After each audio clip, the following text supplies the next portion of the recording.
esto es un desastre, pero me gustó mucho ver los proyectos que has hecho, que luego uno no lo tiene en la mente, ¿no? A ver si puedo lograrlo otra vez. Aquí.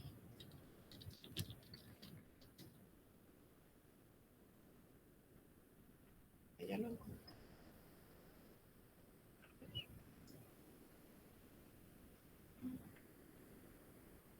Ay, oye, pues a fuerza me quiere conectar. Aquí estás.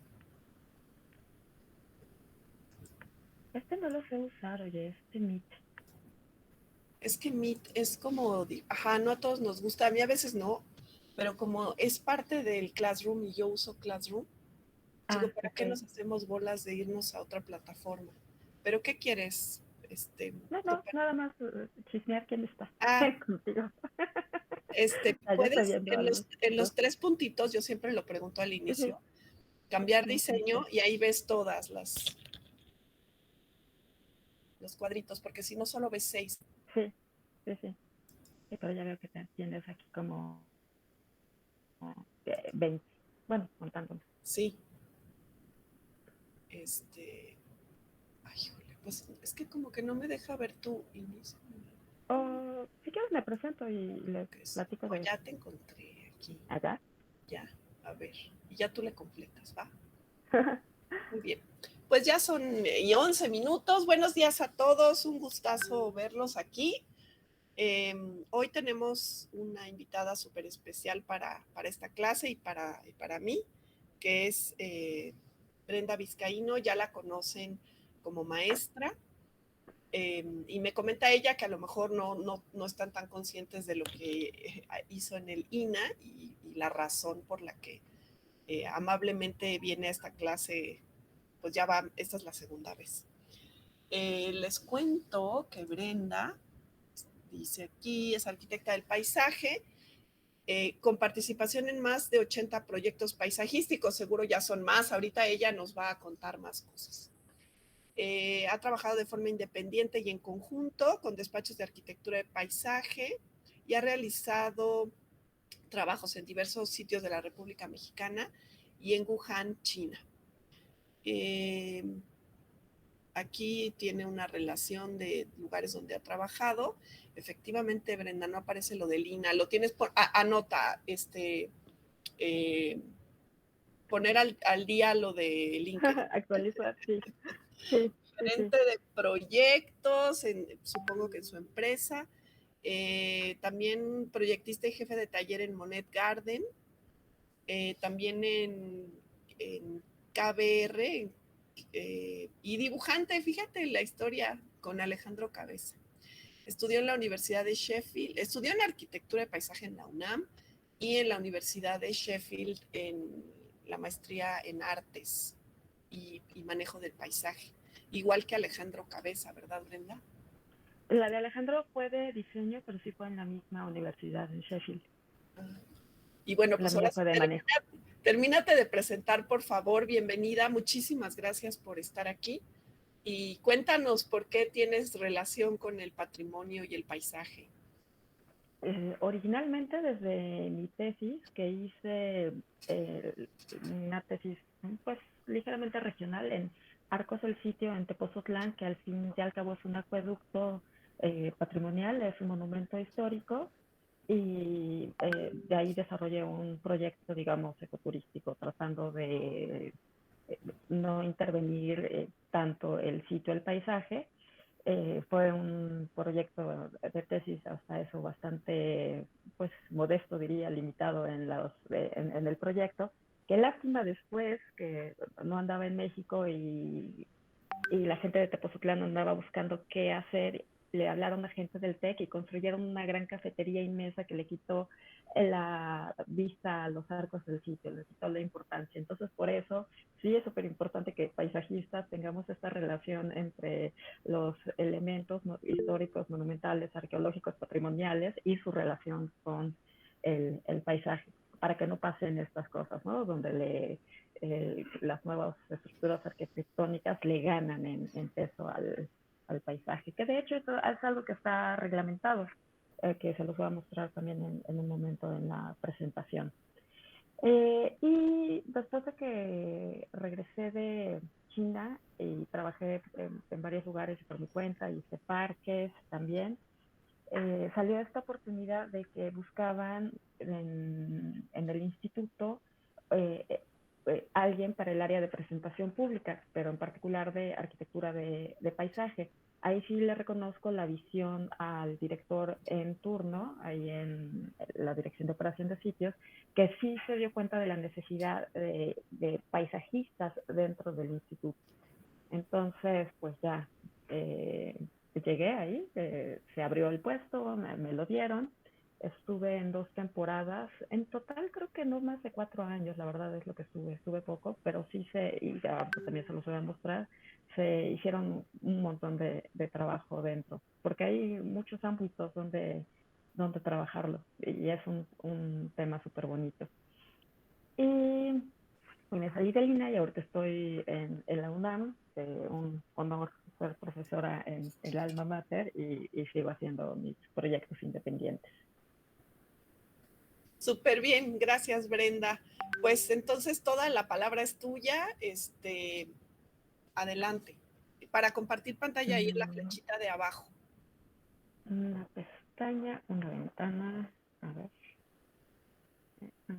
No, creo que es una pestaña. A ver, una ventana.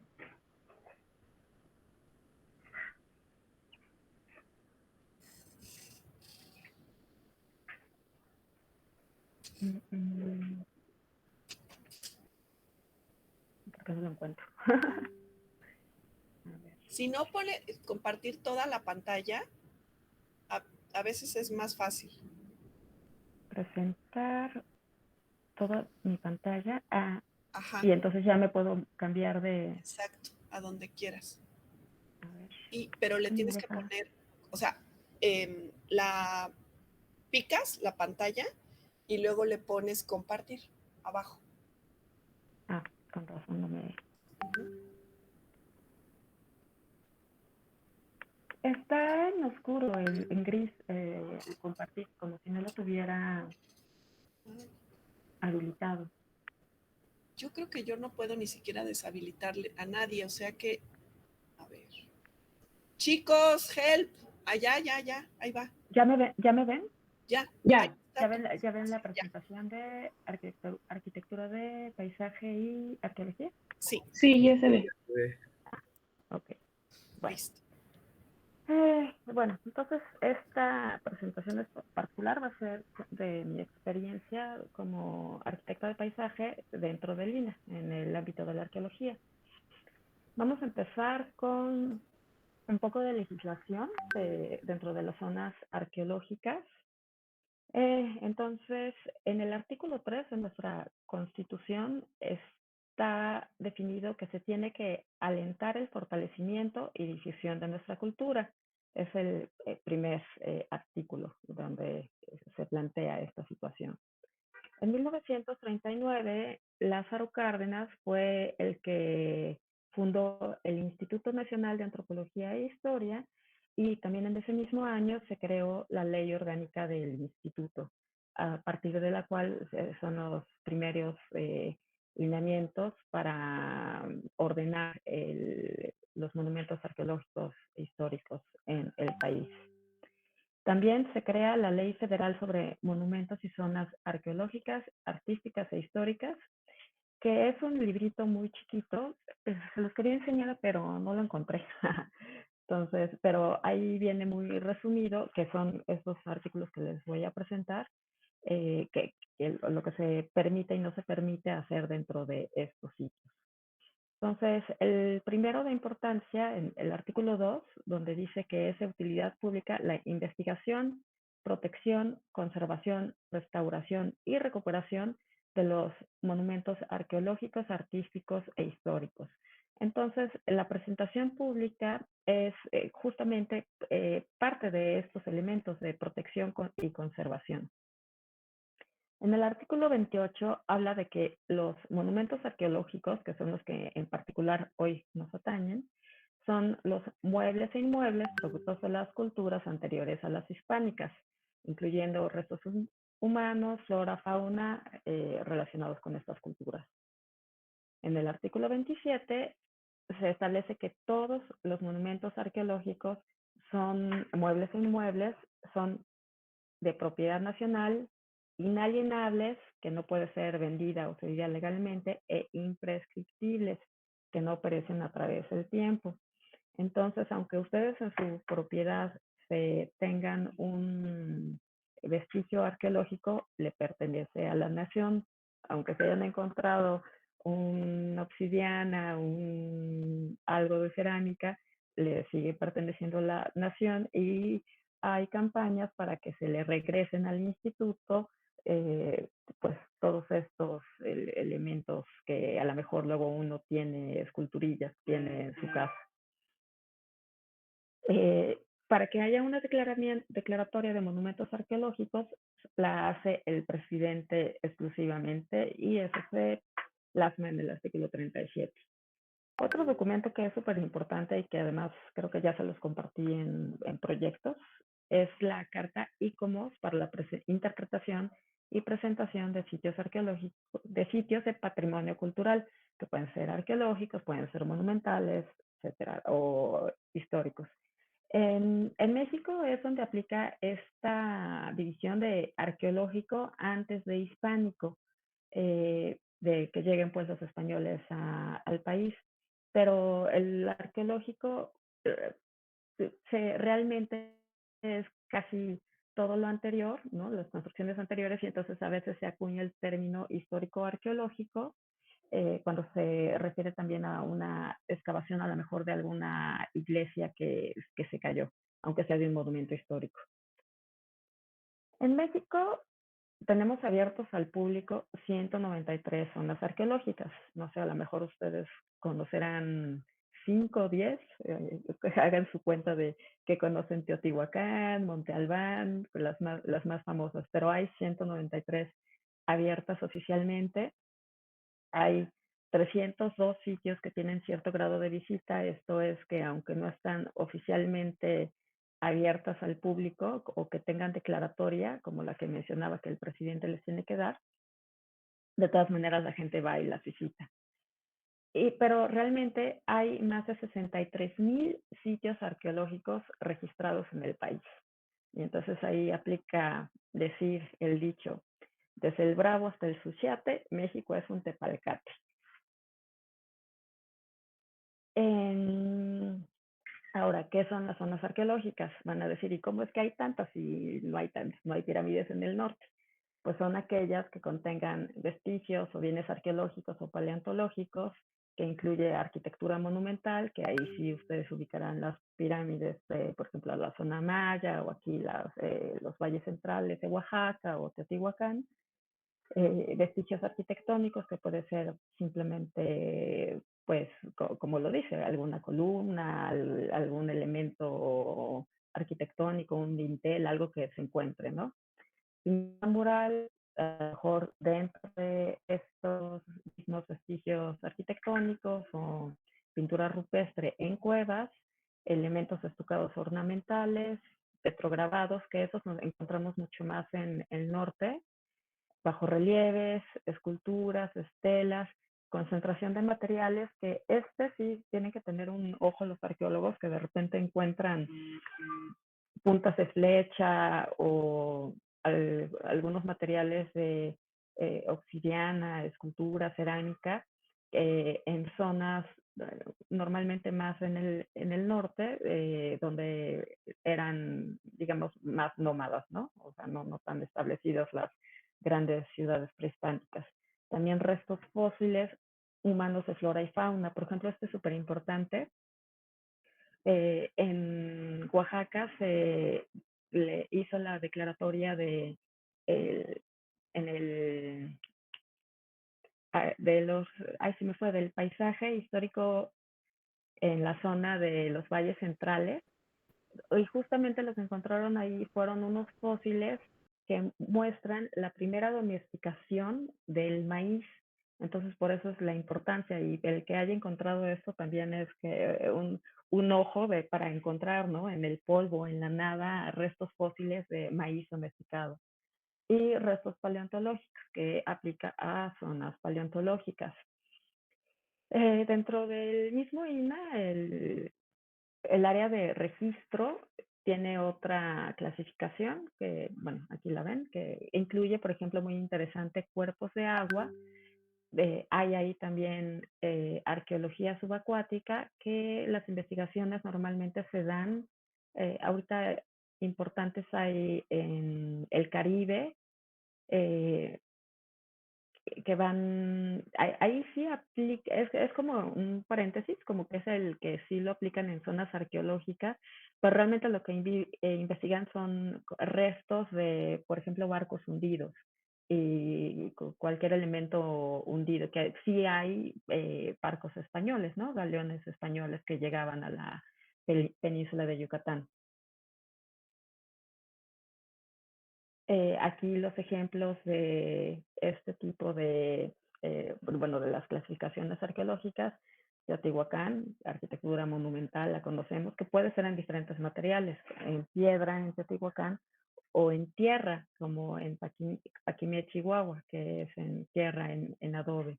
La pintura mural en Cacasla, son súper bonitos los murales, y también por eso es súper importante la conservación y la presentación pública, porque si no limitamos la visita pública de alguna manera, recordarán, estoy pensando en Palenque, que se podía entrar pues, al corazón de la pirámide, ¿no? Y a ver las pinturas y a ver las esculturas y lo que había ahí, pero el tanto estar abriendo estos recintos arqueológicos, pues hacía que entrara mucho aire, que de repente se les fuera, hubiera algo de vandalismo.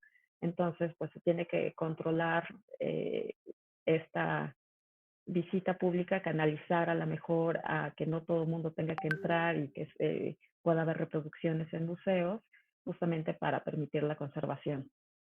En Boca de Potrerillos tenemos los petrograbados, que también son súper interesantes, son en una zona con un montón de hectáreas donde vas encontrando entre la vegetación desértica estos petrograbados que pues todos los tienen catalogados y muy bien pues ordenados, ¿no? Cierres de San Francisco es otra que es súper impresionante, es la zona arqueológica más grande del país. Esta sí incluye miles de hectáreas. Entonces, por eso también nuestra visión multiescalar de paisajistas, porque nos puede tocar trabajar, por ejemplo, en la siguiente imagen de Rincón Colorado, que es una zona paleontológica, en definir, por ejemplo, esta zona de visita, como se hizo ahí con unos gaviones, o hacer el plan de manejo y el plan de visita para una zona de miles de hectáreas como es la Sierra de San Francisco. Entonces, pues sí, nuestra visión multiescalar, multidisciplinar, nos da una facilidad para poder intervenir en todos estos sitios. Ahora, este tema de cómo se integra la arquitectura de paisaje en las zonas arqueológicas. Esta es una clasificación que hice personalmente, no es que exista en ningún lado, sino es como mi visión. A una la llamé naturalmente, ¿no? Una integración natural donde los que trabajaron los sitios son arqueólogos paisajistas, porque al fin y al cabo, un sitio que descubren, llegan los primeros arqueólogos, hacen sus primeras exploraciones arqueológicas, empiezan a hacer conservación, restauración, empiezan a abrir caminos de mantenimiento, colocan los campamentos donde ellos duermen para en el día seguir haciendo estos trabajos de conservación. Y entonces en muchas de las zonas arqueológicas, que originalmente era el campamento donde dormían los arqueólogos, luego se convierte en el museo. Y muchas veces estos caminos principales que eran los de mantenimiento que hacían para llevar materiales, son los que se quedan para llevar a la visita pública a ver a los monumentos arqueológicos. Entonces, eh, muchas veces los arqueólogos son los que hacen las veces de arquitectos paisajistas Por ejemplo, en la imagen de la derecha tenemos este trabajo con vegetación que a lo mejor a ustedes les tocó ir, no recuerdo si ustedes fueron a las Labradas, creo que sí, Sí, recordarán, sí, ¿no? sí, sí, me tocó. Este es a lo mejor uno de los casos que los mismos arqueólogos son los que deciden poner aquí estas cercas vivas de cactus, de la vegetación que tienen a la mano para hacer los senderos de la visita pública. También es el caso de Chichen Itza, que aquí también echan mano de la vegetación que han visto que resiste, que aquí tenemos con agaves atenuatas y también muchas sanseveiras, plantas que además les ayudan para evitar que se coloquen los vendedores ambulantes en lugares donde no quieren, ¿no? Por ejemplo, aquí que tapaban las vistas aquí de la pirámide del castillo. Y hay lugares como esta zona arqueológica que es súper bonita, si la pueden visitar, Cantona es impresionante, no te imaginas, eh, llegas a una zona de monumentos y atrás hay otra, y atrás hay otra, y hay como 10, ¿no? O sea, no es impresionante.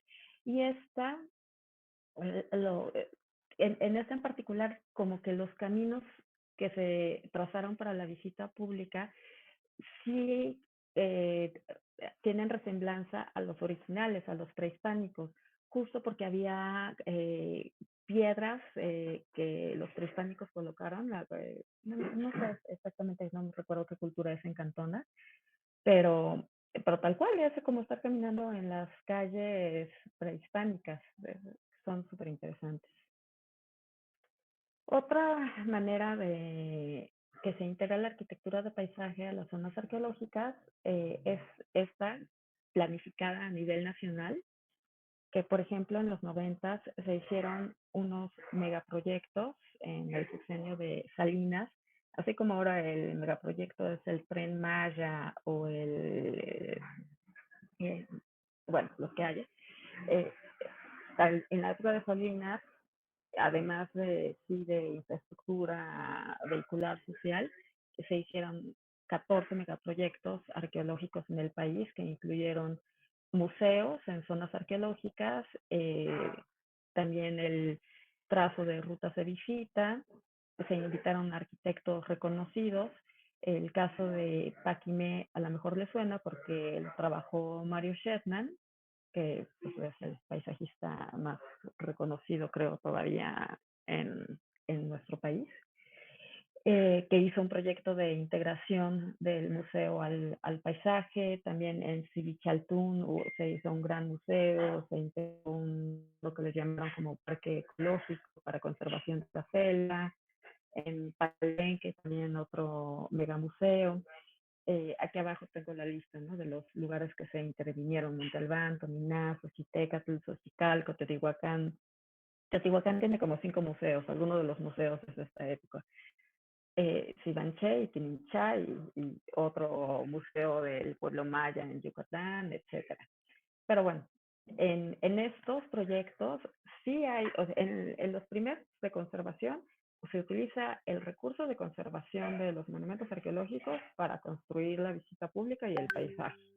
En estos sí hay un recurso nacional, en estos de planificación a nivel nacional, para hacer estos proyectos integrales de visita pública con museo y los senderos y demás.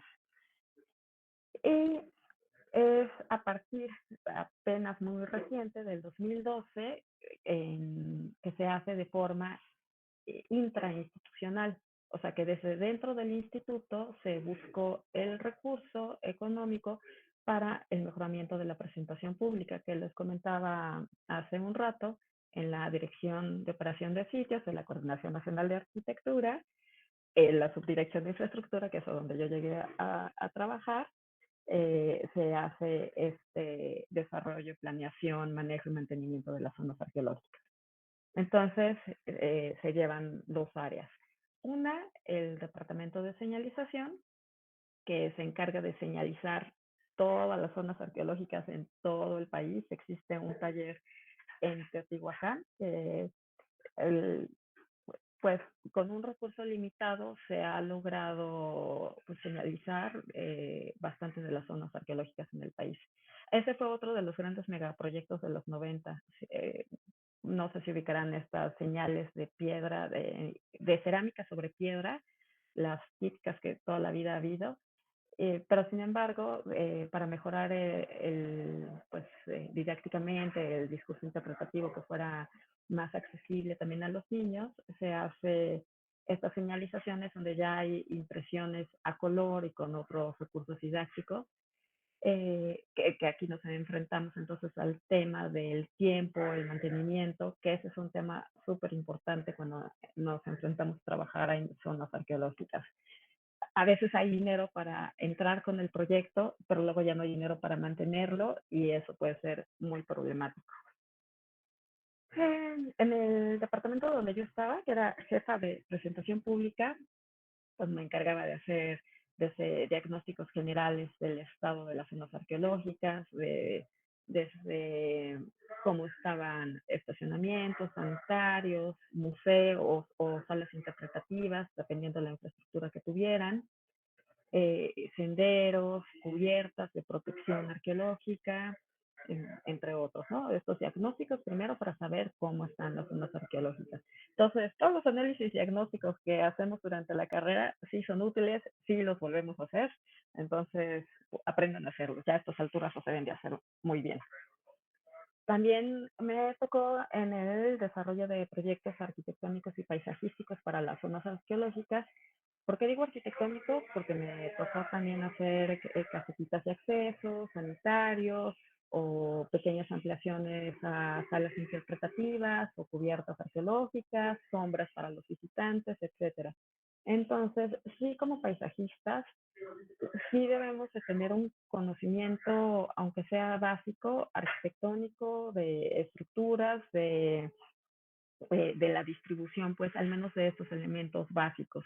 Llegamos a la zona arqueológica donde vamos a tener un recorrido de la ruta de visita y tenemos que definir dónde vamos a poner estos servicios, también de qué servicios nos vamos a servir, ¿no? De dónde vamos a sacar el agua, a dónde vamos a echar el drenaje, cómo le vamos a hacer.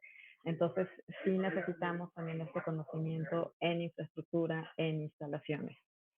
También me tocó hacer dictámenes de proyectos externos que de alguna manera intervenían en las zonas arqueológicas, que era muy divertido. De repente me llegaban algún proyecto y muchas veces hasta de arquitectos importantes y tener que tener el conocimiento para decir si aplicaba o no el proyecto a la zona arqueológica.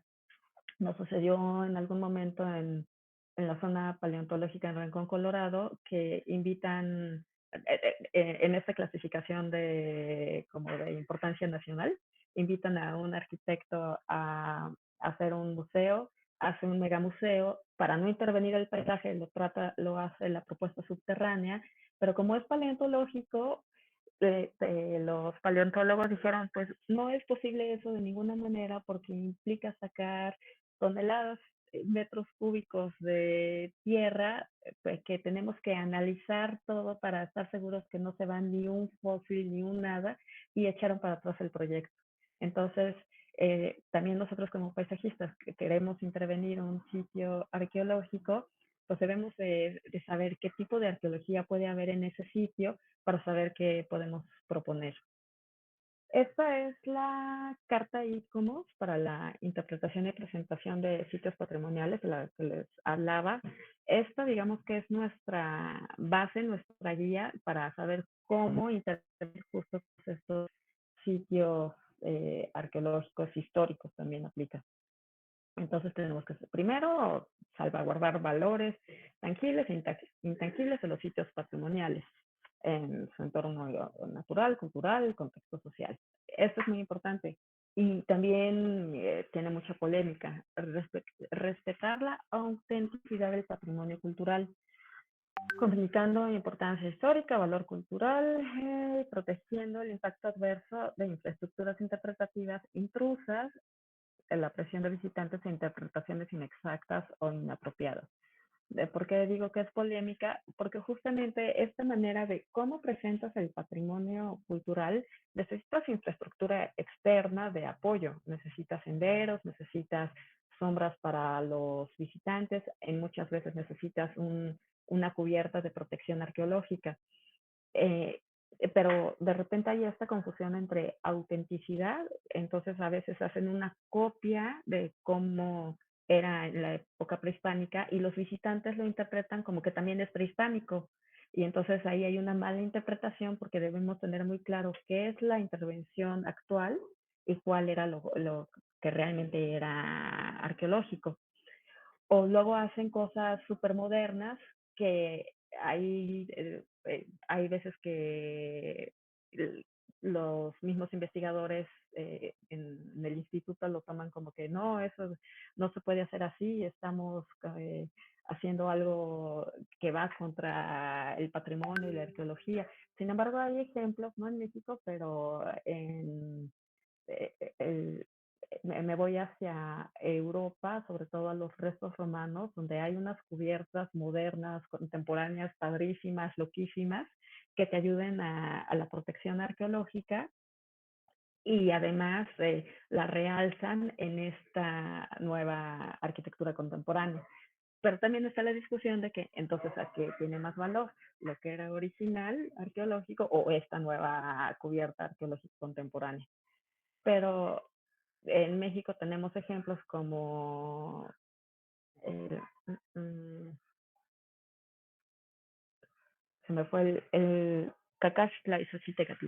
En Xochitecatl está, no, Cacaxtla, la gran cubierta arqueológica que se hizo creo que en los 90 también, para proteger todos los murales, que tiene muchísimos problemas de que ha creado un microclima adentro y entonces están perdiendo los murales estos maravillosos con los colores tan vibrantes que tienen.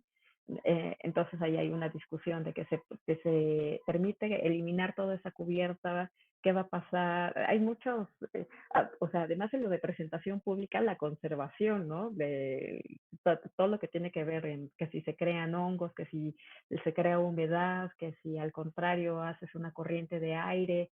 Entonces hay muchos elementos que considerar. Hay que facilitar el acceso físico e intelectual al público. Eh, los planes de interpretación deben de ser sensibles al entorno natural y cultural y tener como meta la sostenibilidad social, financiera y medioambiental. La interpretación y presentación debe formar parte integral del proceso de conservación. La interpretación se refiere a cómo el visitante llega y entiende el sitio, cómo lo llevas a verlo, tanto de la información que obtiene en estos letreros, en la señalización, tanto en la manera en que qué tanto alcanza a ver, a entender los monumentos arqueológicos. Ahora, en particular, la presentación pública es primordial para el proceso de conservación, y justo en conjunto con la difusión, divulgación e interpretación de las mismas. Es parte de la difusión, el llevar a un visitante y que se vaya entendiendo qué que vio y que no salga diciendo, ay, solo vi puras piedras encimadas, es un reto en la presentación pública.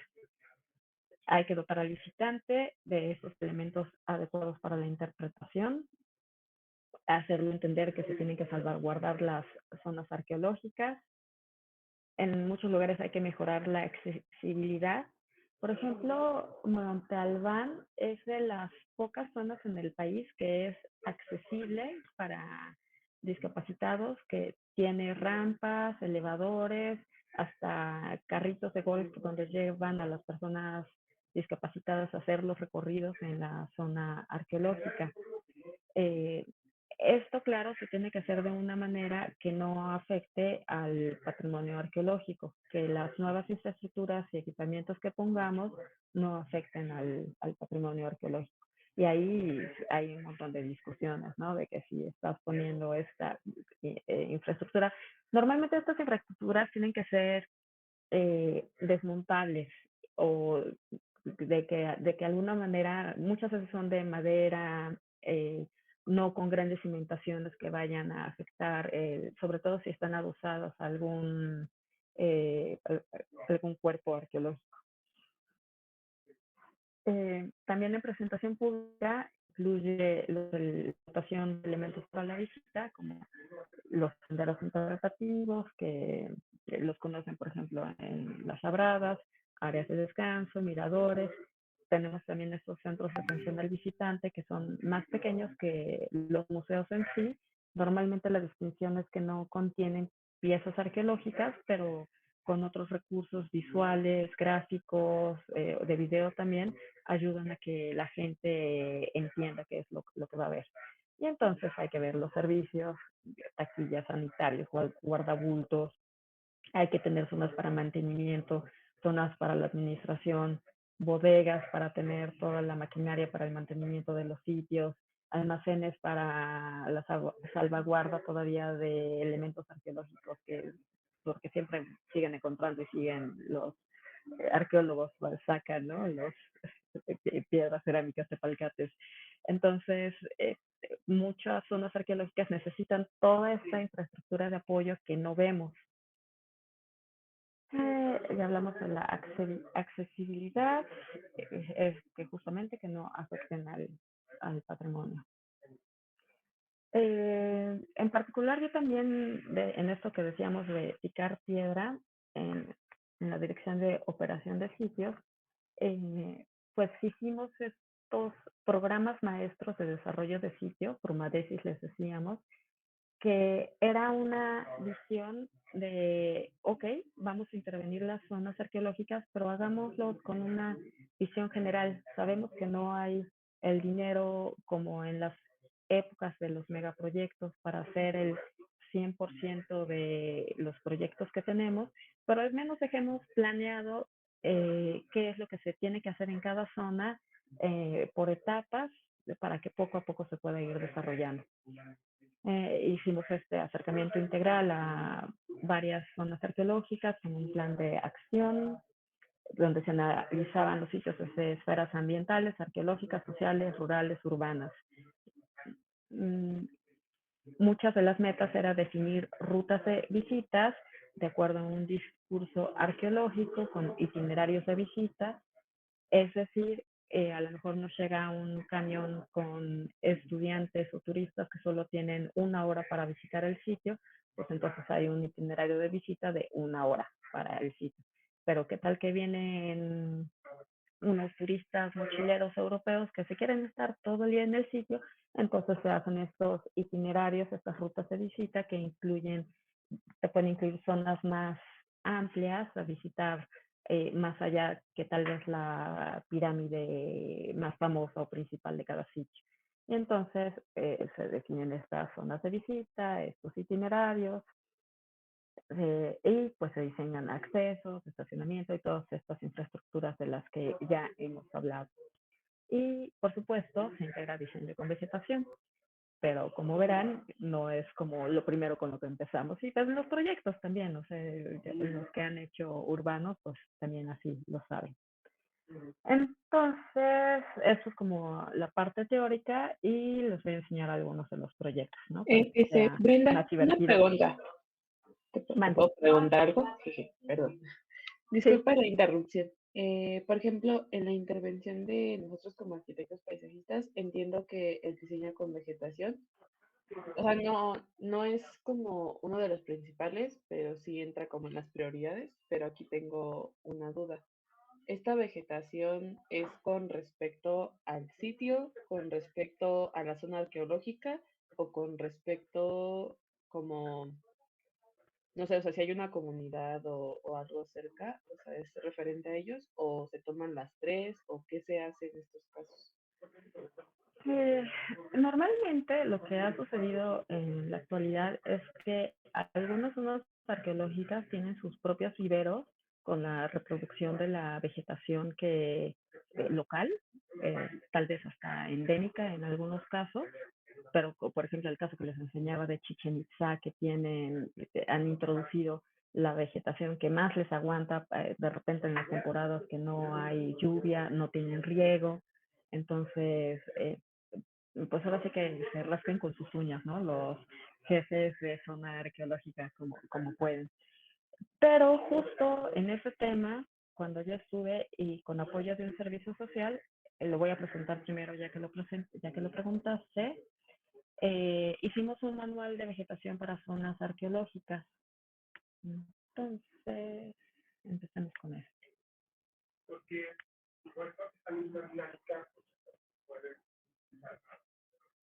Entonces, justo como no hay esta regulación de vegetación en zonas arqueológicas, aquí como lo hago para que se vea grande. ¿Con esto? Bueno, en conjunto con un servicio social hicimos este manual basándonos en estas ecozonas o ecorregiones biogeográficas que ya las tiene definidas la Semarnat. O sea, estas no las inventamos, sino que las tomamos para, de acuerdo a la ecorregión donde estuviera la zona arqueológica, pudieran decir, la vegetación que me toca usar es esta, porque es la que me corresponde a mi ecorregión. Entonces, se hizo estas tablas inmensas donde, de acuerdo a la ecorregión, a qué tipo de vegetación y a qué zona geográfica pertenecía, ¿no? Por ejemplo, selvas cálido-húmedas, en planicies costeras y lomeríos húmedos. ¿En qué estado? Ejemplo, Campeche. ¿Y a qué zona arqueológica le tocaba? Entonces aquí ya habíamos definido que tenemos estas, digamos, 20 zonas arqueológicas que cuando quisieran utilizar vegetación se tendrían que remitir a, a la que se definía de esta zona. Entonces, así se definieron las 193 zonas arqueológicas, a qué ecorregión pertenecían, de acuerdo a su orografía, qué tipo de vegetación es la que se iba a usar. Esto lo paso rápido. Luego, de cada ecorregión, entonces ya se hizo esta tabla con cuál es la vegetación que correspondería a usar y en qué zona. Que en la tabla anterior ya tenemos a qué zonas arqueológicas pertenecían. Brenda, tu presentación no está caminando, no vemos más que no hemos visto ¿Sí? ninguna tabla. Ajá. O sea, yo ya avancé 20 tablas y están aquí en la primera. Sí.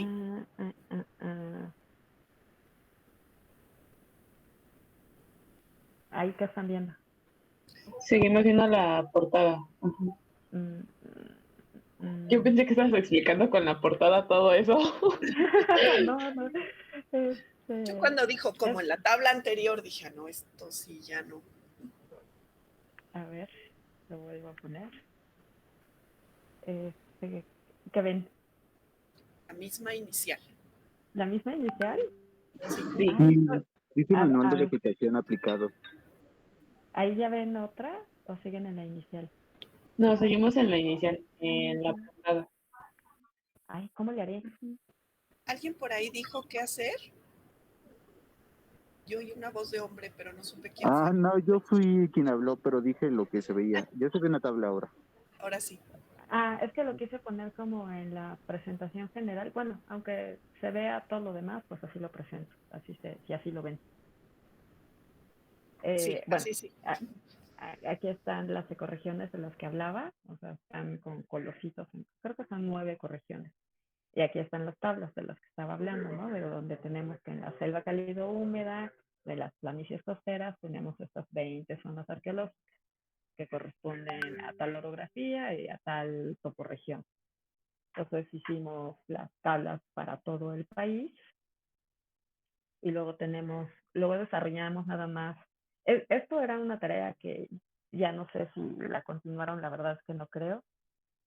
Solamente hicimos la selva cálido húmeda ya con la definición de la vegetación. La idea sería hacerla para las 9 ecorregiones del país. Entonces ahí si alguien lo quiere hacer como servicio social, pues contacte con el instituto. Entonces aquí se definieron la vegetación que se permitiría usar en esta ecorregión en las 20 zonas arqueológicas que caen aquí, digamos.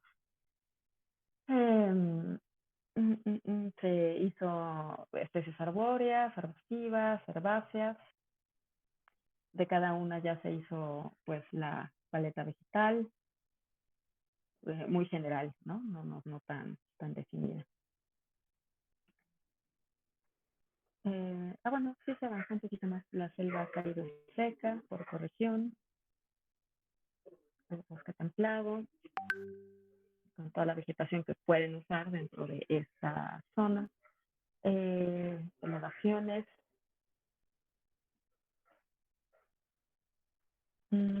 Otra zona de vegetación para zonas semiáridas, grandes planicies. Y ella se hizo un caso análogo, caso particular de la ecorregión selva árido húmeda, como ejemplo del caso Culúa, que de hecho Culúa es también otra chica de servicio social, hizo su proyecto de tesis. Primero hizo su servicio social y luego su proyecto de tesis aquí de esta zona. Entonces, aquí se hizo esos ejemplos de cómo usar la vegetación, dependiendo si teníamos en zonas de monumentos, en senderos, en nodos y estaciones, en estacionamientos, etcétera. Y hicimos estas listas con los criterios y los objetivos para usar cada tipo de vegetación. También aquí tenemos, tomando en cuenta cuánta separación deberíamos de tener de la zona arqueológica, dependiendo también de la ruta de visita. En algunas veces la vegetación misma utilizándose para proteger los monumentos arqueológicos. Aquí hicimos esta propuesta, pues pensando más bien en la vegetación por ecorregión, aunque nos faltaría tomar en cuenta los viveros de cada ecorregión, cuál es la vegetación que estuvieran trabajando.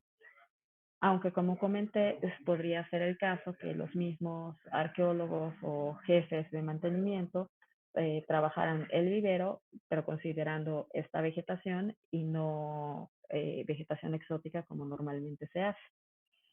Entonces se hizo este trabajo del manejo con vegetación para las zonas arqueológicas. Que lo que faltaría entonces hacer es para las demás ecorregiones, pues estos ejemplos, ¿no? Este es un ejemplo en selvas cálidas húmedas en la península de Yucatán, en una zona arqueológica monumental maya.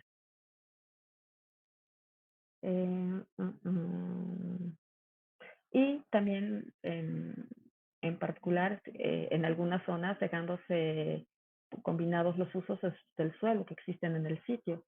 Hay poligonales que son muy grandes, que además, bueno, es que las poligonales, hay una poligonal de actuación, que es donde están los sitios arqueológicos como tal y es la ruta de visita, una poligonal de amortiguamiento, un buffer, que es como para protección de esta misma zona, y luego hay otra le dicen de protección, donde ya se juntan otros usos en combinación con los ejidatarios, que pueden ser ganaderos, agrícolas, pero que siguen siendo partes de las poligonales terminadas por el INA. Entonces, de repente nos encontramos poligonales inmensas, las de Cantona también de arqueología monumental es de las más grandes del país. A ver, entonces este fue el ejemplo con vegetación. Ay, Brenda, yo quiero agregar una opción de vegetación que acabo de conocer en la región de Calakmul. No recuerdo el sitio, de estos sitios poco intervenidos, pero me pareció muy interesante porque las estructuras que no se alcanzaban a ver, que no se iban a descubrir, digamos, de vegetación, o sea, del estado en el que se encontraron, lo que hizo la arqueóloga fue, no me gustó la selección del material, pero interesante. Tampoco sé el nombre de la planta, pero bueno, una herbácea rastrera color morado para identificar lo que sí era una estructura y no un cambio topográfico. Entonces, aunque no se restaurara, podías entender la forma de la plaza, por ejemplo, y marcaba con esas plantas moradas lo que era estructura. No sé si me expliqué. Sí, me pareció interesante. Sí, y para esa zona me suena que pudo haber sido un reo discolor, que la que hubieran utilizado por ahí. Puede ser. Pero sí, exacto. O sea, lo que les decía, en esta parte de arqueólogos paisajistas que pues se tienen que con sus uñas y recursos rascar y, pues Sí, y trabajar muy con lo que bueno, hay. la conocimos y me parece muy interesante porque por un lado evita la erosión, porque pone una herbácea, o sea, lo pensó bien, una herbácea que no tiene una raíz agresiva. Y por otro lado, pues es didáctico, ¿no? Porque ella entiende perfecto cómo está, pero un visitante no entiende el espacio. Que Entonces, es muy importante eso que estás diciendo, de que luego las raíces, eso hay que tomar en cuenta, y por eso la separación a lo mejor en caso de árboles de los monumentos arqueológicos, porque las raíces te pueden afectar y te pueden romper la piedra y llegar al corazón de las pirámides y explotarlas por dentro. Entonces muchos de los montículos, sobre todo en la península de Yucatán, donde las zonas de selva mediana y alta, pues tiene esa problemática. O lo hierbas también, y entonces hay, pues, están las jornadas de los restauradores que tienen que ir a quitar toda esa hierba y poquito a poquito a sacarla, que antes utilizaban una especie de mata hierbas, pero luego ya no, porque afectaba también a los monumentos. Entonces sí, es la un cosa es tema, mucho todo un más tema. complicada que de lo que parece. Sí, absolutamente, totalmente, pero pues muy divertido. Entonces, ahora les presento uno de estos promadesis de los que hablaba. Eh,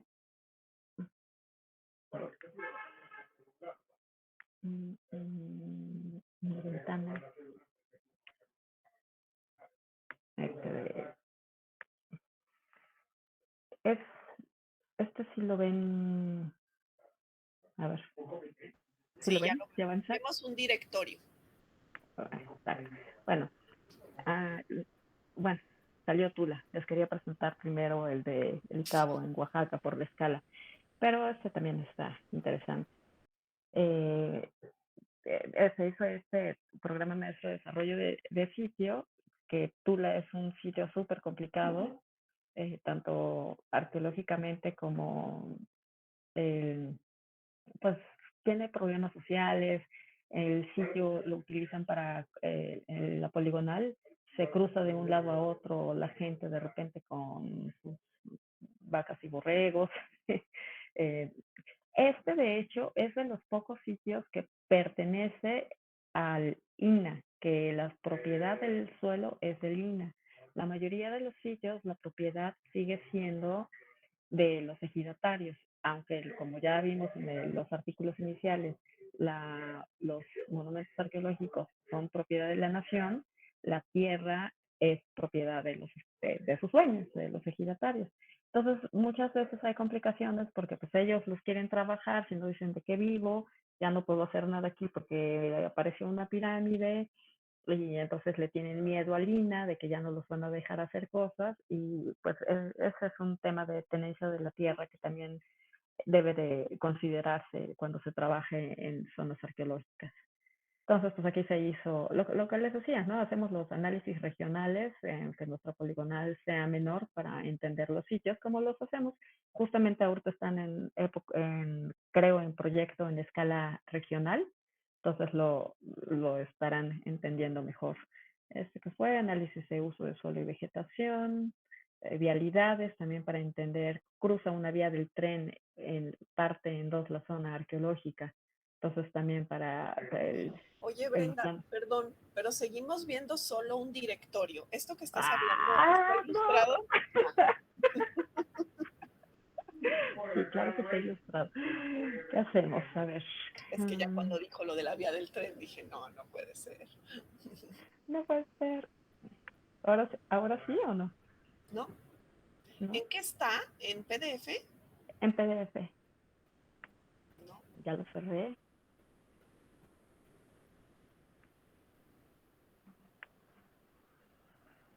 Mm, mm, mm. Voy a dejar de presentar. ¿Cómo será? Yo creo que si pones presentar todo tu escritorio, a mí me funciona bien así. Toda la O pantalla. sea, no la ventana, sino toda la pantalla.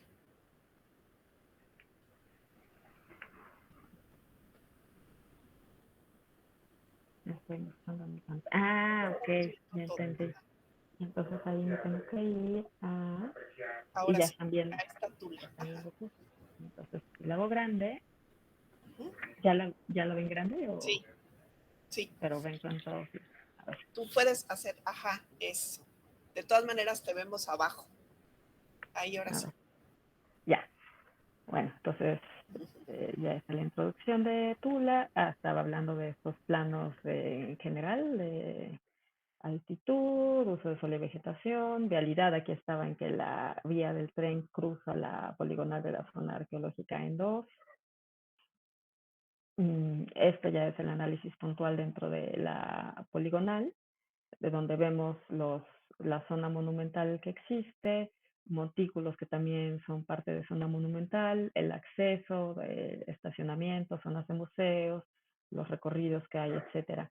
Entonces, ahorita, digamos que es lineal la ruta de visita que existe. Si ustedes conocen Tula, entras y sales y te encuentras con cosas en el camino, y en la mitad hay una zona de comercio que bastante decorada. Y entonces en este proyecto lo que planteamos, bueno, estas son de análisis, ¿no? De la zona monumental. Por ejemplo, estos son los que les hablaba de los caminos que se hacen dentro de la misma zona.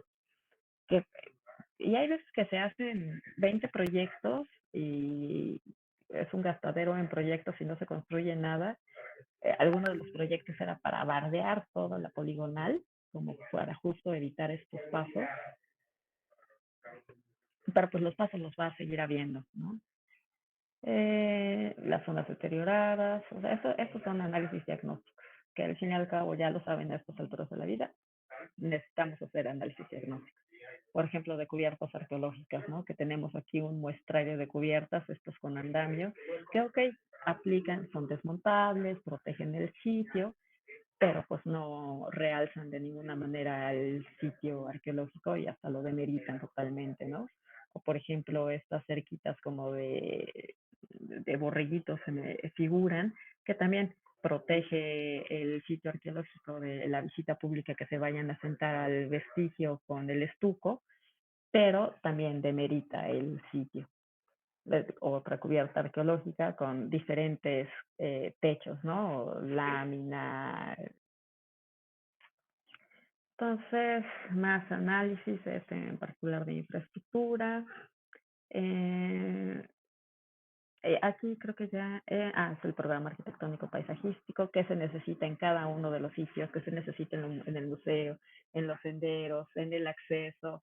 Entonces, son proyectos que acaban siendo casi regionales, ¿no? Como las poligonales son de tantas hectáreas. Este ya es el plan maestro, que integra una ruta de visita nueva que no existía en estos itinerarios para la gente cuando traiga más tiempo, poder ir a ver unos restos de una iglesia que había ahí y que pues nadie conoce, ¿no? También por la parte de atrás, conocer también parte de la vegetación del sitio.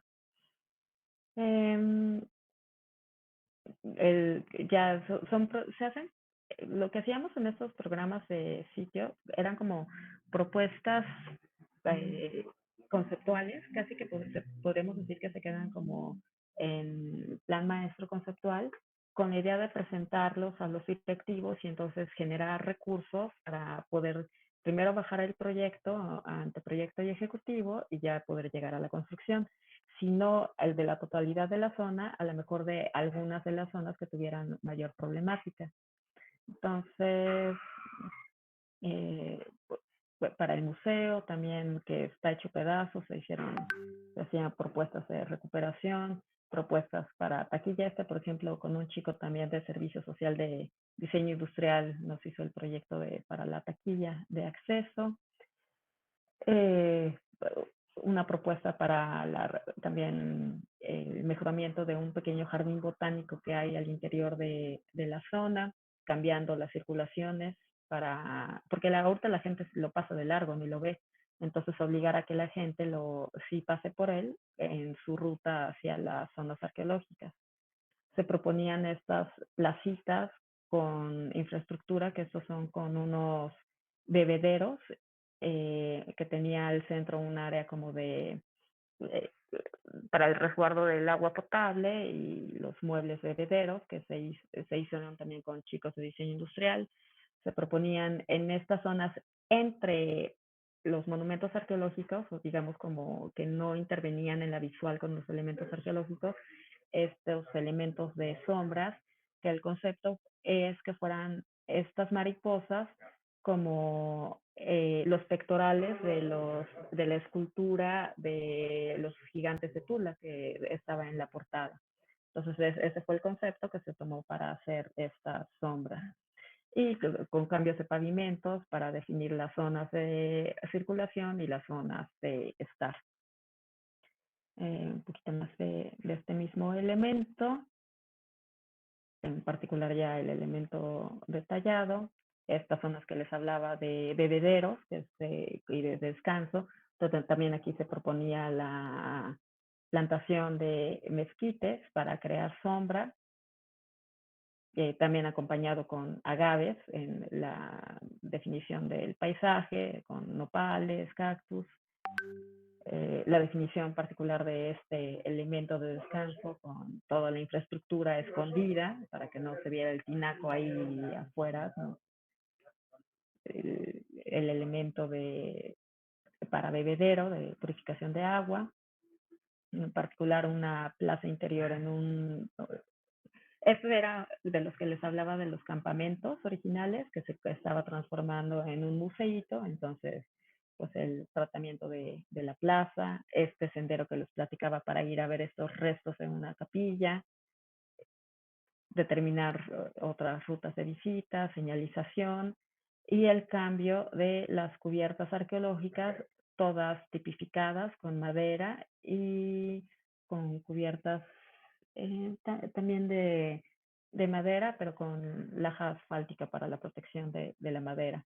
Entonces, un poco reproduciendo lo que existía con andamios, pero con madera. Y al final, pues un módulo de plantación para los senderos, para las zonas a intervenir. Y una zonificación de cada una de las zonas, ¿no? De recuperación ecológica son las que estaban más devastadas, manejo para la conservación son las que se encontraban en un nivel más o menos decente, que simplemente mejorarlas con un módulo de plantación, o en las zonas donde sí se intervenía como tal, un proyecto paisajístico y una paleta vegetal también para el sitio. Y por supuesto, tenemos que aprender a hacer números. Si saben de administración, ya tuvieron administración, entonces hacíamos una cuantificación de cuánto costaría en cada una de las zonas todo lo que se presentó, y en total tenemos un proyecto de 34 millones de pesos. Entonces ahora sí podíamos llegar primero con el director del INA a decirle, pues tenemos un proyecto de 34 millones, y él diría, no tengo 34 millones para Tula, entonces, pero sí puedo conseguir 1 millón, y entonces definir, bueno, ¿y a dónde se va a aplicar? Ya sabemos que tenemos todos estos 40 actividades a realizar en la zona arqueológica, entonces hay que definir ahora la importancia, ¿no? La jerarquía, qué es lo que vamos a hacer primero. Entonces, ese fue Tula. El Teposteco también fue otro de los... Lo están viendo, ¿verdad? Sí. Ok. El Teposteco, que yo creo que sí la mayoría de ustedes lo deben de conocer. Esta es una escala un poquito más pequeña, pensaríamos, porque nada más es una piramidita, encima del cerro, pero sin embargo, ahorita les presento la poligonal. O sea, tenemos la zona del Teposteco, que esta es la poligonal tal cual, literalmente en la punta del cerro, pero sin embargo tenemos esta línea naranja es la ruta, los escalinates que hay para subir, las zonas de comercio informal, pero también hay otro acceso que la gente puede entrar por atrás, ¿no? Y por eso se ha dado de repente incendios, porque pues hay accesos al cerro por zonas donde no se debería. Entonces empezamos igual con un análisis diagnóstico del sitio, donde está la problemática, los puntos de comercio informal, donde actualmente existen ciertas zonas de descanso, y ya la parte alta, tal cual la zona arqueológica. Entonces, la problemática dentro de la misma zona arqueológica, que esta, aunque es de las más pequeñas, es a las que recibe más gente en el país, y no tiene servicios, no tiene nada. Arriba simplemente hay esta casetita con que hasta vendían ahí aguas, y estaba contra o sea, es como la mafia de los custodios dentro de las zonas arqueológicas, ¿no? Hacían su negocio ahí los custodios para, eh, eh, independientemente del dinero que entrara a la zona arqueológica.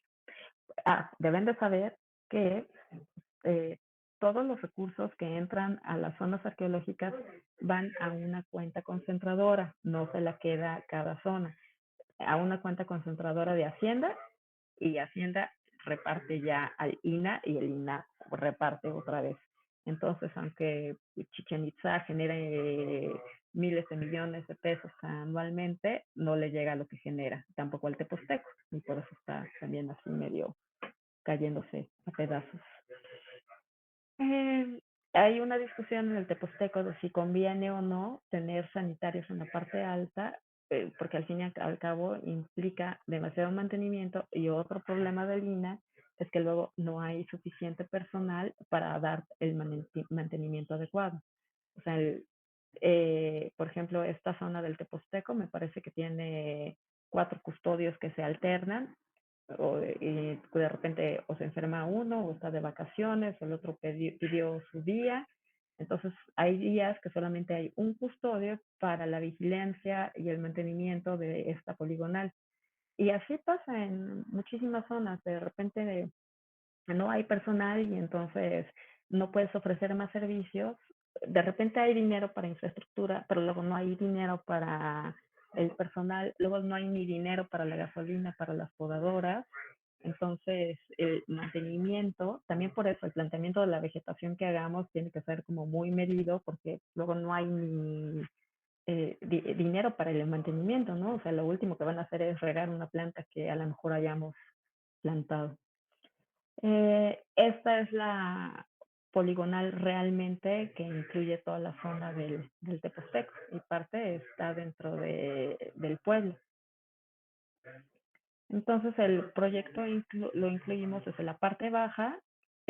Una zona, lo que se decidió es que en la parte alta es muy complicado tener estos sanitarios, y solamente en la parte baja se tendría este museo y estos módulos sanitarios. Se ordenaría la cuestión de los comerciantes, porque tampoco los puedes quitar, porque ahí hay que meterse a trabajar directamente con los municipios y los ejidatarios, y crear más zonas de descanso. Entonces se hizo la propuesta en un polígono que pertenece al INA, de un pequeño museo con instalaciones de sanitarios y como zona de espera. Esta otra propuesta para el ordenamiento de los puestos, que no sabemos que no los vamos a poder quitar, porque de alguna manera que se pueda ordenar. Mejoramiento para en las zonas de descanso, en los senderos, colocación de señalización. Y adentro de la ruta arqueológica, lo que sí se decidió es que se necesitaba retrasar la ruta de visita, porque actualmente es de una manera, me parece que este es o sea, que es bidireccional, todo el mundo puede ir por donde se le dé la gana, todo el mundo se choca, todo el mundo se pelea. Entonces lo que queríamos hacer es que fuera unidireccional, o sea, que vas en una sola dirección, entras y por otro lado sales, y entonces así evitar las aglomeraciones. Entonces, esto incluía reparar partes del sendero, en algunas partes eh, poner algunos elementos que bloquearan que se subieran a los vestigios arqueológicos, colocación de vegetación justamente para ayudar como barreras para poder lograr esta unidireccionalidad en las rutas de visita, ubicación de miradores, mejoramiento de zonas de protección, mallas, cercas, remodelación de la cabaña existente. O sea, aquí ya se ve que la flecha roja cómo queda la ruta de visita en una sola dirección en vez de que todo el mundo se esté haciendo bolas, ¿no? Y que este sendero, por ejemplo, no está habilitado y sin embargo no requeriría una gran inversión la habilitación de este sendero. Reforzamiento con vegetación. Aquí habla de vestigios. También había que hacer cuestiones de salvamento en vestigios arqueológicos. Había que cubrir algunas zonas de los vestigios para evitar que se siguieran erosionando y permitir unas zonas para un mayor aglomeramiento de gente. Entonces, este trabajo se hace de la mano en conjunto con arqueólogos, ¿no? Estas propuestas, sobre todo cuando son tan encima tal cual de la zona arqueológica. Bueno, estas ya son algunas imágenes del proyecto, algunas zonas de protección, algunas rejas.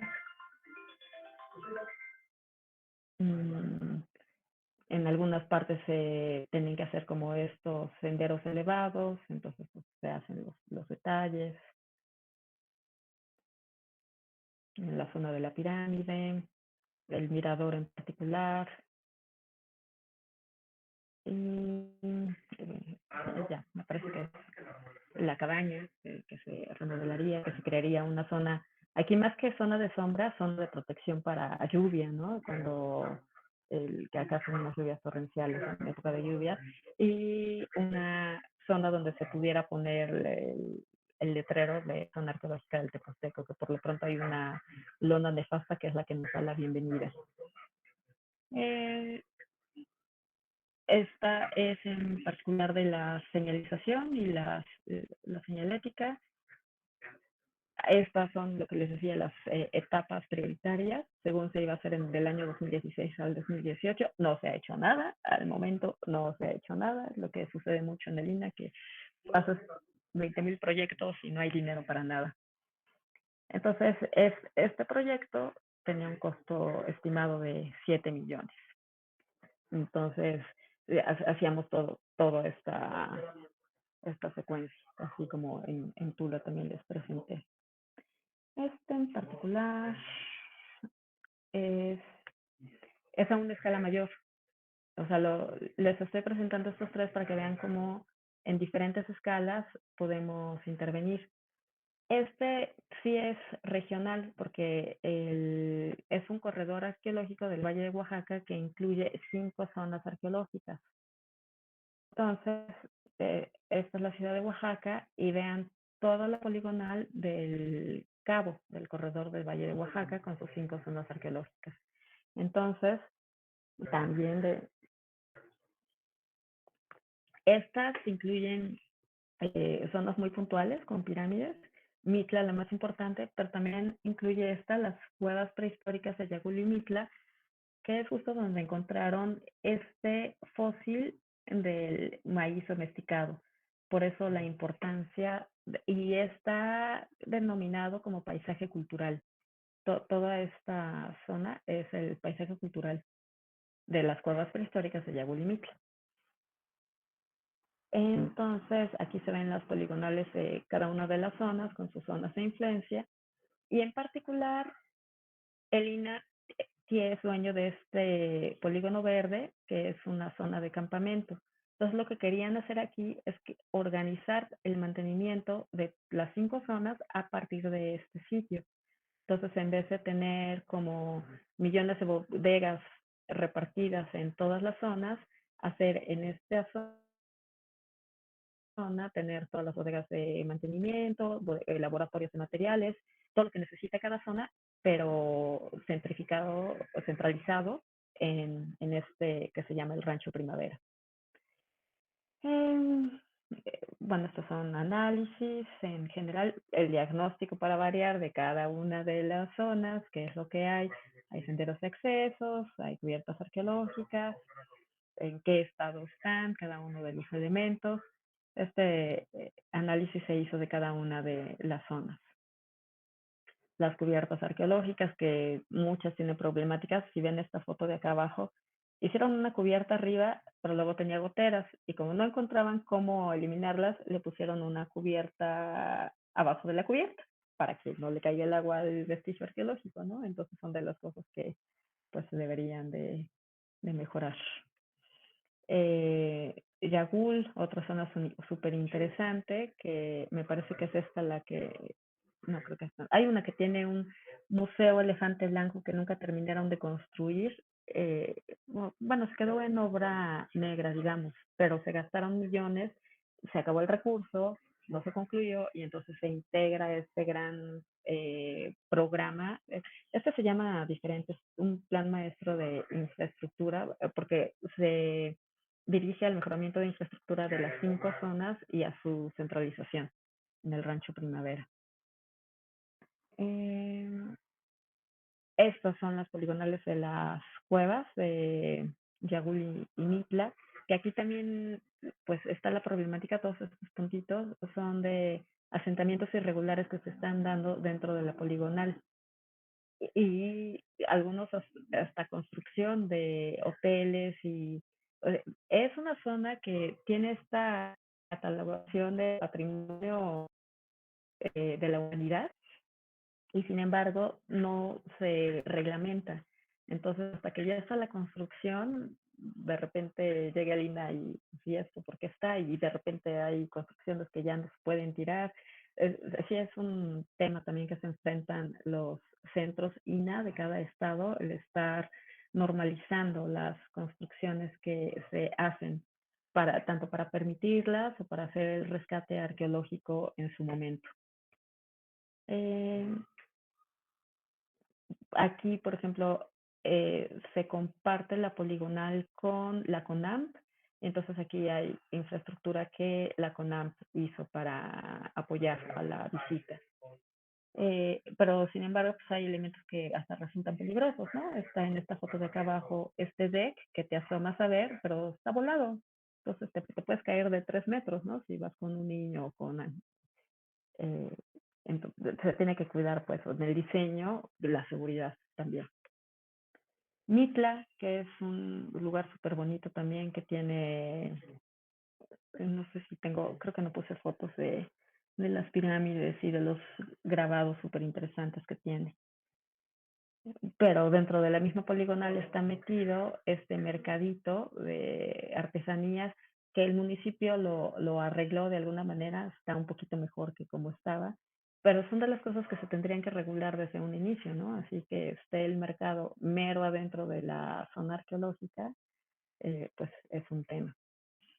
Y por último, el Rancho Primavera, que además otro tema era de que si el INAH no lo utilizaba, pues lo iban a, no sé qué palabra usar, como que iba a haber alguna, ¿cómo se dice? De Hacienda, cuando te dicen que te gastaste el dinero, una... Bueno, Auditoría. exacto. Entonces, por eso se estaba viendo qué hacer. Tiene ciertos campamentos, tiene varios, es bastante grande, se podría aprovechar bien. Aquí está el análisis, diagnóstico de todo lo que hay, la estructura, y aquí están los objetivos para todo el proyecto, ¿no? Los que queremos hacer: manejar el Centro Primavera como un centro de operación y manejo, crear bodegas de herramientas para las 5 zonas, bodegas de bienes culturales, áreas de producción de vegetación, para crear cercas vivas para la protección de los polígonos de las zonas arqueológicas, crear un centro de visitantes centralizado otra vez, donde se hable de las 5 zonas, y por supuesto mejorar la infraestructura del rancho y de todos los sitios, y sus proyectos puntuales de cada uno de los sitios. Entonces, aquí esto es como este plan maestro del centro de operación, donde se aprovechan un depósito de agua, donde se va a crear un vivero, se ubican las zonas de bodegas de bienes, un huerto también, áreas de custodios, áreas de estar, etcétera, ¿no? Una hortaliza inclusive. Entonces, ya en particular, lo que se le tendría que hacer a cada una de las elementos de infraestructura. Por eso les digo que un poquito de arquitectos también somos, porque de repente te tocan cosas como estas y o tienes el apoyo, yo tenía o el apoyo de servicio social o no lo tenía de repente y entonces pues me tocaba entrarle a todo, ¿no? A los proyectos de sanitarios y pues a veces aprovechar lo que había, ¿no? No siempre se podía mejorar, pensando también como en economizar. Aquí las huertas, muy a nivel conceptual, pero con esto podemos sacar metros cuadrados y por lo tanto podemos sacar los presupuestos estimados. La zona de campamento. Y aquí ya son los proyectos puntuales para cada una de las zonas arqueológicas. En particular en ese en Daishu se proponía cambiar la ruta de llegada de los vehículos y para poner un estacionamiento en la parte de atrás. No es cierto. El estacionamiento se cambiaba acá al frente, en vez de que llegaran todos los coches ahí junto a la pirámide, se hacía a distancia, se aprovechaba el museo que estaba a medio hacer en la propuesta que se tendría que terminar y cambiar la ruta de visita para llegar a ver la zona arqueológica de frente, como debería de verse, y no llegar de lado, donde la ves particionada una zona abajo y otra zona arriba y no la entiendes como un todo. Entonces, el entender el sitio es lo que nos ayuda a hacer la interpretación y crear la ruta de visita para que los visitantes sí entiendan el sitio como un todo. Entonces, se hizo la propuesta de cambiar esta ruta y además el mejoramiento de infraestructuras y de cubiertas arqueológicas. Así está la infraestructura del museo. Propuesta para cubierta arqueológica. Esta es la Ambitiyeco, también propuestas para cubiertas, cambiar cubiertas arqueológicas, mejorarlas, cambiar la problemática para el tema de los escurrimientos. Por ejemplo, en esta zona de Yagul, construir unos nuevos sanitarios que no había. Para las zonas prehistóricas, Yagul y Mitla, mejorar la infraestructura existente de la CONAMP, crear nuevos pasos DEX para la visita, para las cuevas. En Mitla, en particular, en la poligonal hay varias monumentos que están metidos en el pueblo y que están súper maltratados, grafiteados. Entonces, pues aquí sí, más rudo, elementos de protección hasta con rejas, pero con algo de vegetación. Y en unos edificios de habitación, pues colocación de algunos murales para dignificar la zona arqueológica que realmente era como zona de delincuentes y súper maltratada, grafiteada, utilizada como sanitario, en fin, una problemática espeluznante. Que hay zonas así, que hay una en Guadalajara que hasta la usaban como prostíbulo y drogas y hasta muertos hubo, ¿no? Es un tema, cuidar todo el patrimonio arqueológico del país. Está 66 millones es lo que se estimaba para arreglar todo estas zonas en esta propuesta como se presenta. Y pues ya, es lo que tenía preparados para presentarles. No sé si tienen comentarios, dudas. Gracias, Brenda. Tenemos aquí algunas preguntas. Yo te quiero preguntar, ¿podrías que hagamos un descansito de 5 minutos o tienes? Encantada. ¿Sí? No, sí, encantada. Sí, es que siempre les tengo prometido, aunque sea un ratito de descanso, y les pido entonces que descansen y mientras también aprovechen, ¿verdad? Es pionero, Brenda, tienes que hacer un libro, ¿no? Justo estoy pensando que se me faltó enseñarles fotos en lugar, pero no crean que todo es proyecto. Entonces, nomás rapidísimo, 5 Muy minutos. bien, adelante, gracias. Mi pantalla.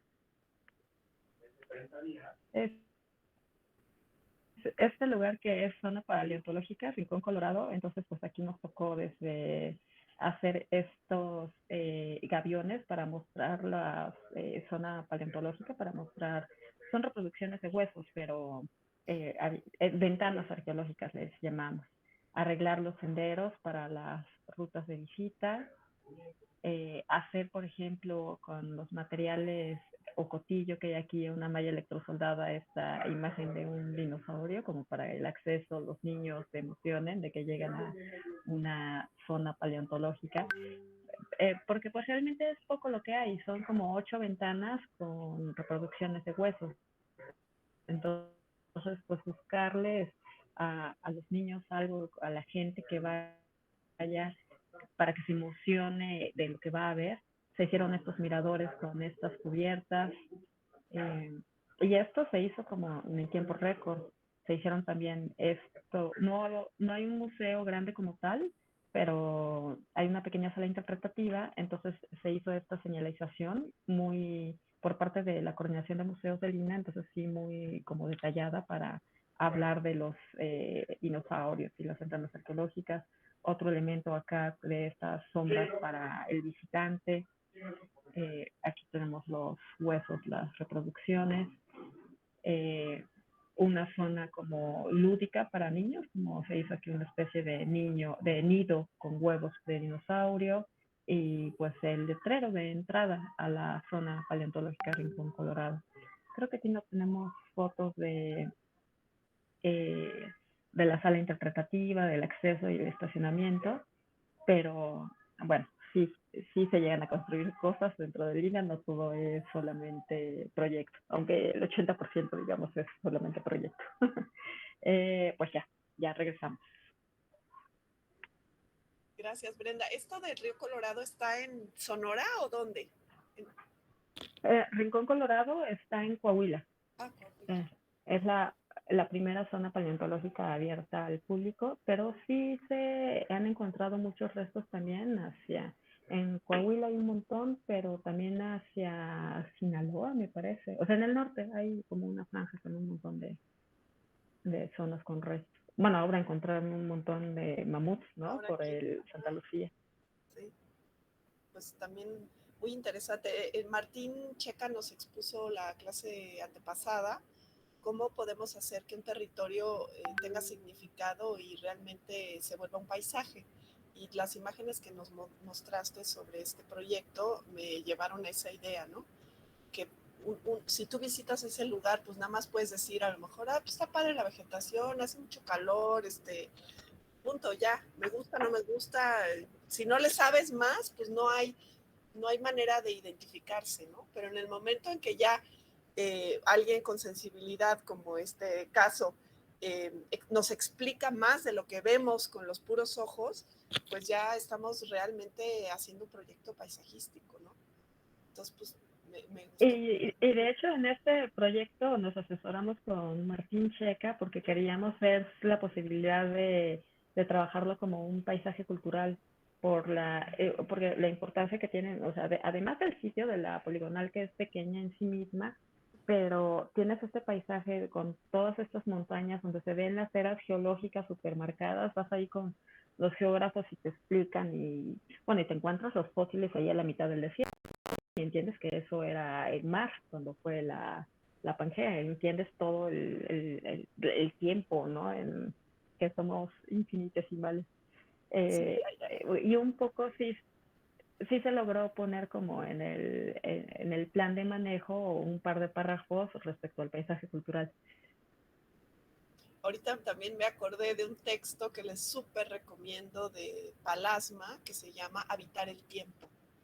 Y también este proyecto está tomando en cuenta ese pues, concepto filosófico que luego que nos hace entender nuestra minúscula participación en la o habitabilidad del planeta en un momento muy determinado, pero que hay como ventanas, ¿no? Para ver, para entender o sentir, quizá porque entender es imposible, cómo habitamos, podemos también habitar el tiempo, y este es pues, también un súper ejemplo, me encantó. Es muy, no, la vez pasada creo que no lo vimos, Brenda, de Colorado, no recuerdo, pero me gustó. Hay que ir, ¿no? Hay que hacer la excursión, está muy lejos. Sí, sí está, pero ¿sabes qué se podría? Estaría padrísimo un viaje de prácticas que incluyera Cuatro Ciénegas y ahí un poquito más al norte llegar a Rincón, Colorado. Ese sería fabuloso, ese viaje de prácticas. Yo estuve hace unos años en Cuatro Ciénegas y es uno de los lugares así que sueño constantemente. Lo malo es, no sé si ya está un poquito mejor, pero es un lugar muy, muy peligroso. Ha estado muy peligroso por ahí. No sé si ya... No, ya está mejor, yo fui el año pasado. Y está bien. Yo fui el año pasado y ya está, sí, estoy bien, está súper bien. A mí sí me tocó con mucha gente armada y así estas camionetas negras que se paran y salen todos con sus armas que yo ni sé qué son, así gigantes, y dices, ay, Dios mío. Pero ay, me da gusto saber que ya está mejor. Estaría increíble. Sí, hay que proponérselo a Valia. Sí, creo que hoy en la tarde hay una reunión sobre lo presencial y yo quiero ver a ver si podemos hacer alguna visita, ¿no? En la clase primero, aunque sea aquí, y ya después a ver qué opciones o posibilidades existen de poder hacer un viaje de prácticas, ¿no? Ojalá. Ya tenemos hasta el plan. Siquiera el público allá al lado. Sí. ¿Ya tienen qué? Ya tenemos el plan del viaje, digo yo. Está muy difícil. Aparte creo que la UNAM ya tiene un listado de zonas prohibidas. O sea, ay chicos, qué terrible. Pero bueno, no hay que centrarse en eso, sino centrarse en lo que sí podemos hacer, que fue conocer, aunque sea a distancia, toda esta experiencia de patrimonio y arqueología y paleontología y toda la posibilidad de abrir caminos.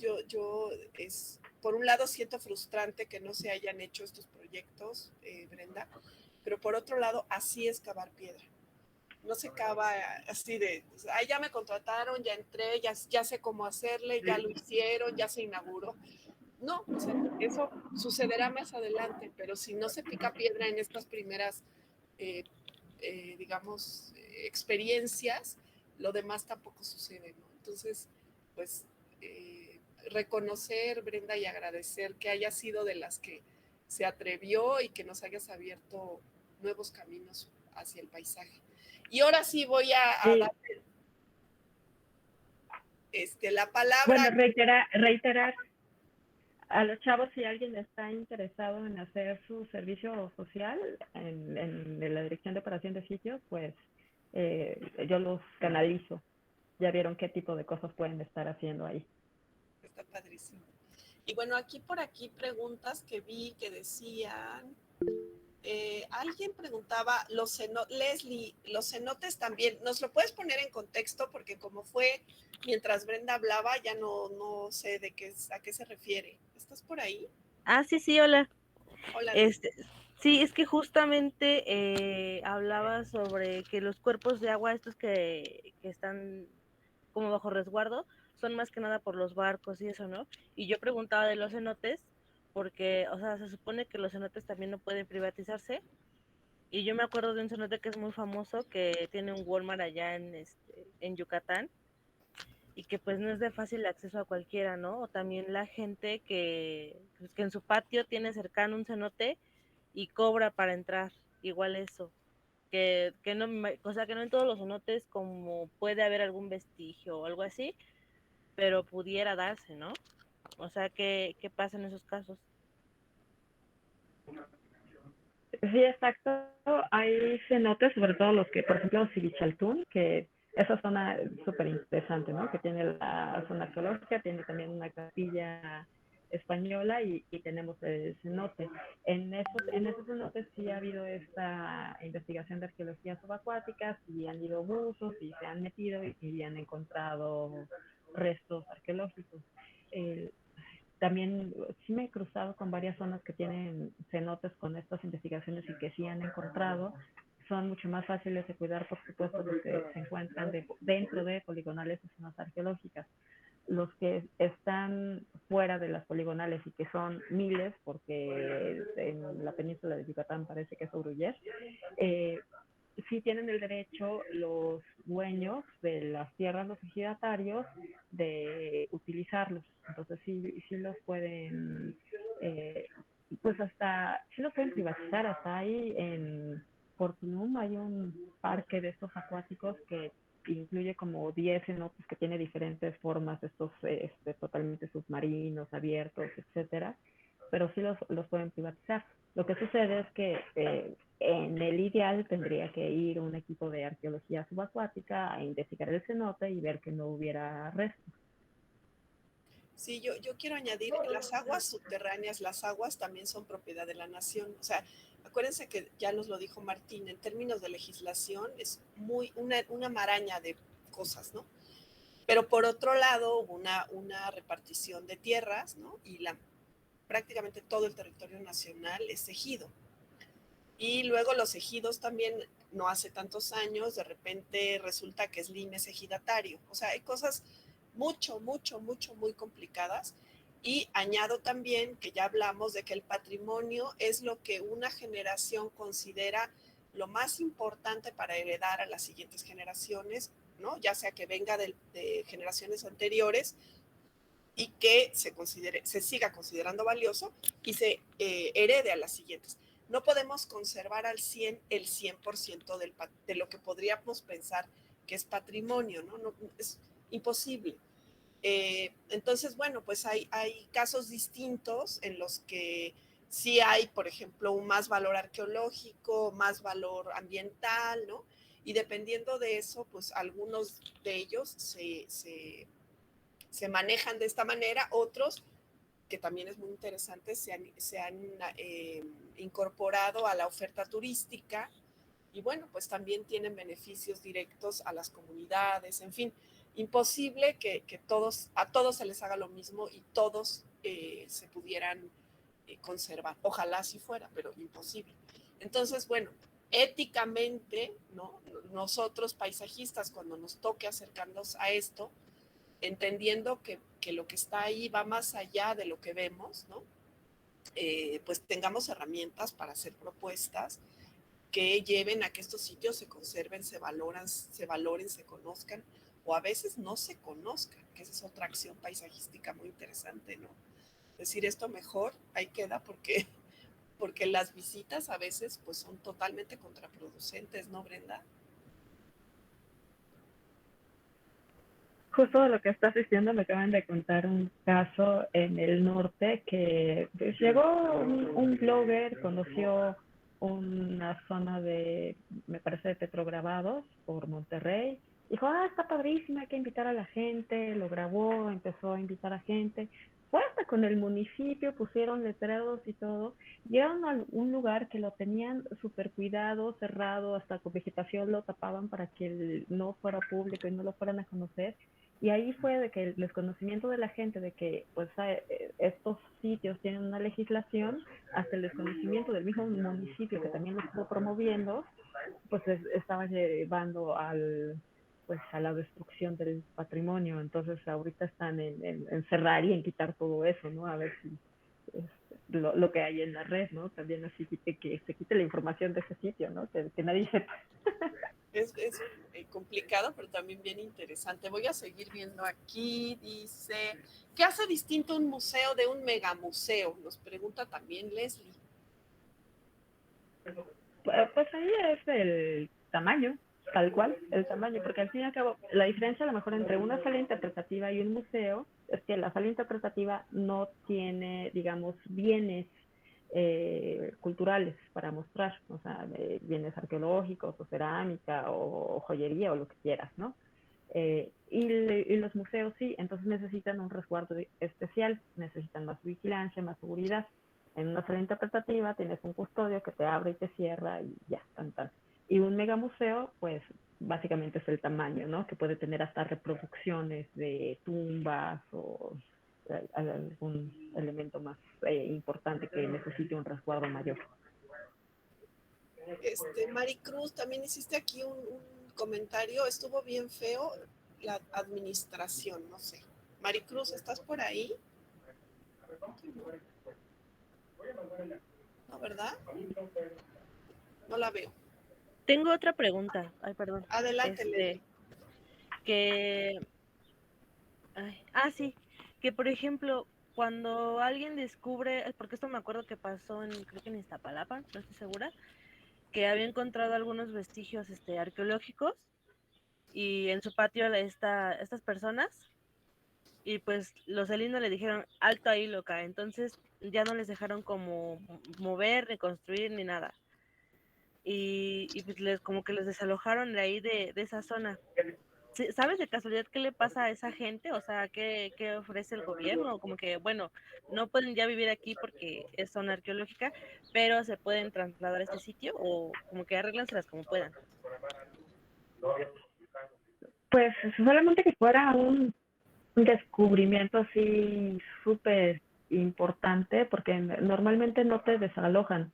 Muchas veces lo que ha sucedido, sobre todo cuando es bueno, las ciudades es un caso diferente, ¿no? Pero cuando es en selva, en otros territorios, los mismos dueños de los terrenos, los ejidatarios o comuneros o que sea, muchas veces son los que contratan como custodios.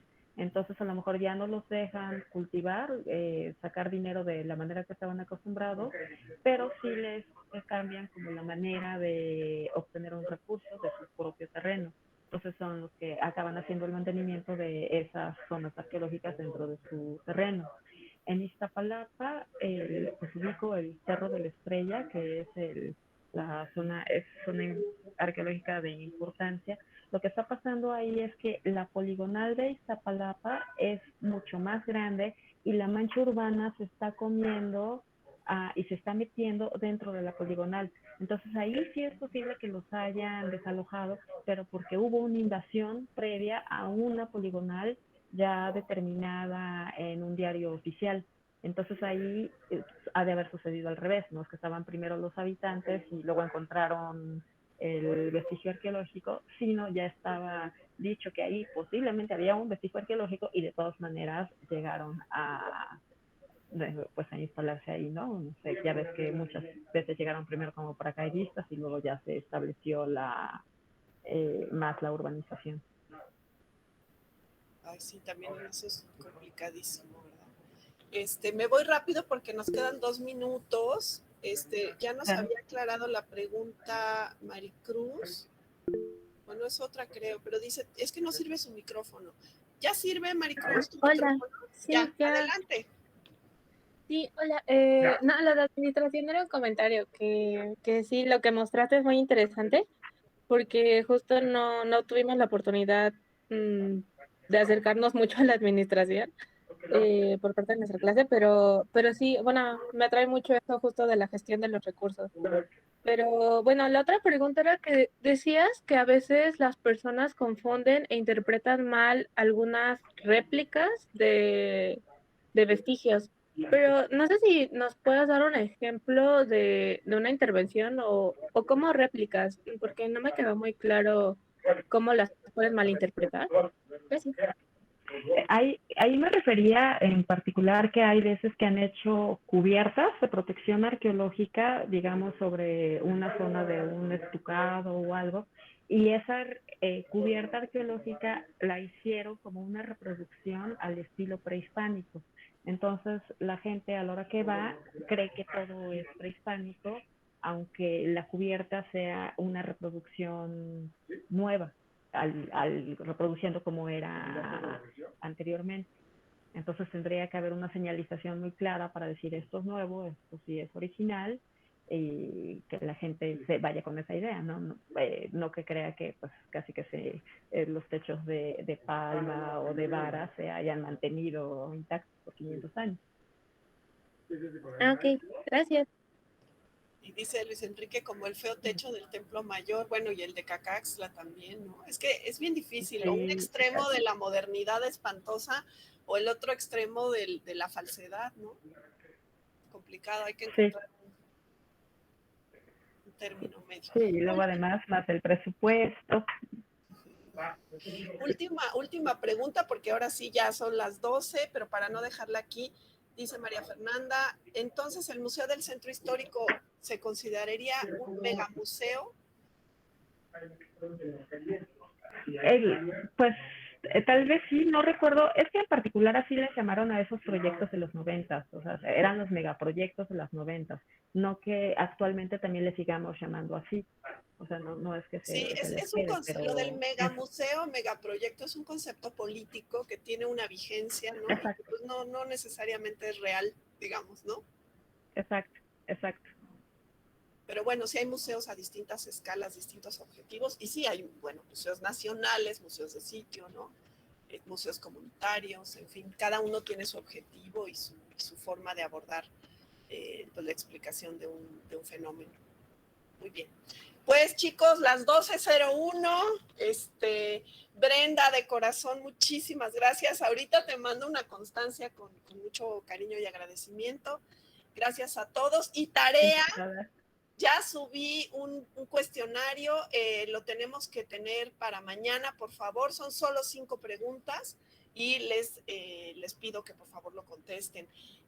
Aquí estás viendo el chat, Brenda, tienes muchos agradecimientos, aplausos, etcétera, de todos. Gracias a todos y que tengan buena media semana. Nos vemos el próximo miércoles. Y Brenda, nos vemos el próximo año si todo sigue por ahí, en la misma. Gracias.